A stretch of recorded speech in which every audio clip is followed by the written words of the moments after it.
Now, this slide here is busy, but what I want to point out on this particular slide, if you look just to the right of where it says concurrent analytics, this is sort of the illustrated version of what I was just talking about. If you see kind of where my pointer is, I'm pointing at bariatrics.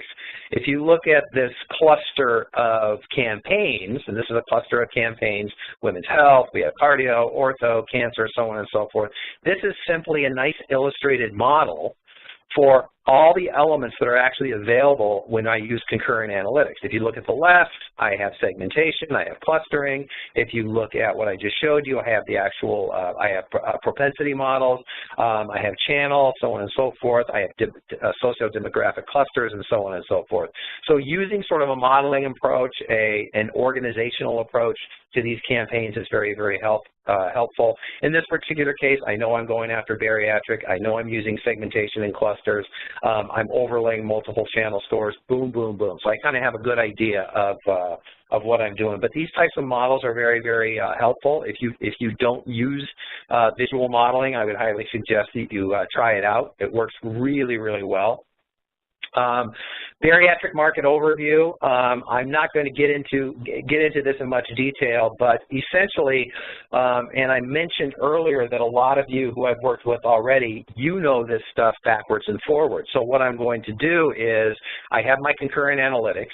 I have all these prospects available. I'm going to review my market for bariatrics, and a lot of what we do on the Evariant side and a lot of what I do in modeling is kind of look at what's going on empirically in the bariatric area. So what's happening with CDC, what's happening with the FDA, what's happening with NIH, and so on and so forth. One of the things that's interesting is if you go to, and I'll show you this on the next slide, you can go to CDC or a couple other places and get the classic, the obesity heat map. And if you look at the obesity heat map on the CDC website, and actually they just updated because the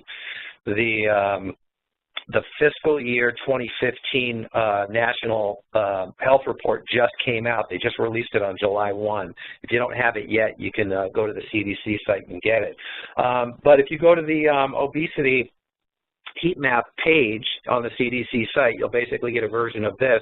And essentially, this is going to drive, whether it be on a local level or a national level, you can drill down into your own particular target market geo area and kind of figure out from a BMI/obesity standpoint, and you could even include diabetes in there in some modeling, where do I want to target within my target market geo footprint area.